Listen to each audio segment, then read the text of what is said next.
BCCI തലവൻ ജയ്ഷായിലൂടെ അദ്ദേഹത്തിന്റെ പിതാവും ആഭ്യന്തരമന്ത്രിയുമായ അമിത് ഷായെ കടന്നാക്രമിച്ച് ശിവസേന നേതാവ് ഉദ്ധവ് താക്കറെ. ബാറ്റ് പിടിക്കാൻ പോലും അറിയാത്ത ജയ്ഷായെയാണ് BCCIയുടെ തലവനാക്കിയിരിക്കുന്നതെന്ന് ഉദ്ധവ് വിമർശിച്ചു. ജയ്ഷാ കാരണമാണ് ഏകദിന ലോകകപ്പിൽ ഇന്ത്യക്കു കിരീടം നഷ്ടമായതെന്നും അദ്ദേഹം ആരോപിച്ചു. മഹാരാഷ്ട്രയിലെ സംഗ്രയിൽ ലോക്സഭാ തെരഞ്ഞെടുപ്പ് റാലിയിൽ സംസാരിക്കുകയായിരുന്നു മുൻ മുഖ്യമന്ത്രി കൂടിയായ ഉദ്ധവ്.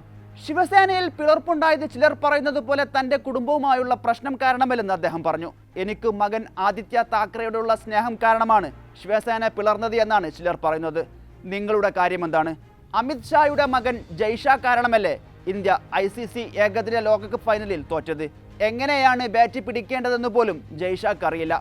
അങ്ങനെ ഒരാളെയാണ് BCCIയുടെ സെക്രട്ടറി ആക്കിയിരിക്കുന്നത്. ഒരു യോഗ്യതയുമില്ലാതെയാണ് ജയ്ഷാ ക്രിക്കറ്റ് കൺട്രോൾ ബോർഡിന്റെ തലപ്പത്തെത്തിയതെന്നും ഉദ്ധവ് കൂട്ടിച്ചേർത്തു. ഇതിനു മുമ്പും ജയ്ഷായുടെ യോഗ്യത ചോദ്യം ചെയ്ത് ഉദ്ധവ് താക്കറെ രംഗത്തെത്തിയിരുന്നു. നേരത്തെ പനവേലിൽ നടന്ന പരിപാടിയിലും ജയ്ഷായെ BCCI സെക്രട്ടറി ആക്കിയതിനെ അദ്ദേഹം വിമർശിച്ചിരുന്നു.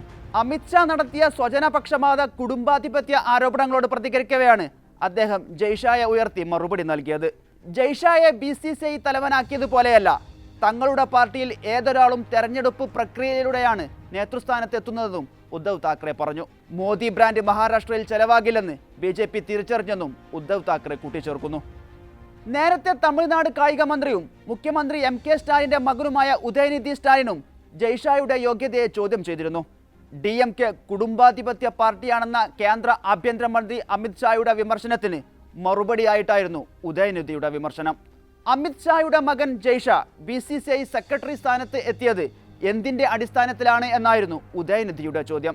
നിങ്ങളുടെ മകൻ എങ്ങനെയാണ് BCCIയുടെ സെക്രട്ടറി ആയത്? എത്ര ക്രിക്കറ്റ് മത്സരങ്ങളിൽ ജയ്ഷാ കളിച്ചിട്ടുണ്ട്? എത്ര റൺസ് എടുത്തിട്ടുണ്ട്? ഇങ്ങനെയായിരുന്നു ഉദയനിധി അന്ന് ചോദിച്ചിരുന്നത്. 2019 BCCIയുടെ സെക്രട്ടറിയായി ജയ്ഷാ എത്തുന്നത്. 2009 മുതൽ അഹമ്മദാബാദിലെ central board of cricket executive board അംഗമായി സേവനമനുഷ്ഠിച്ച ശേഷം 2013 സെപ്റ്റംബറിലാണ് ജയ്ഷാ ഗുജറാത്ത് ക്രിക്കറ്റ് അസോസിയേഷന്റെ ജോയിന്റ് സെക്രട്ടറി ആകുന്നത്. പിതാവ് അമിത് ഷാ ഗുജറാത്ത് ക്രിക്കറ്റ് അസോസിയേഷന്റെ പ്രസിഡന്റ് ആയിരുന്ന സമയത്ത് തന്നെയാണ് ജയ്ഷാ ജോയിന്റ് സെക്രട്ടറി ആകുന്നതും.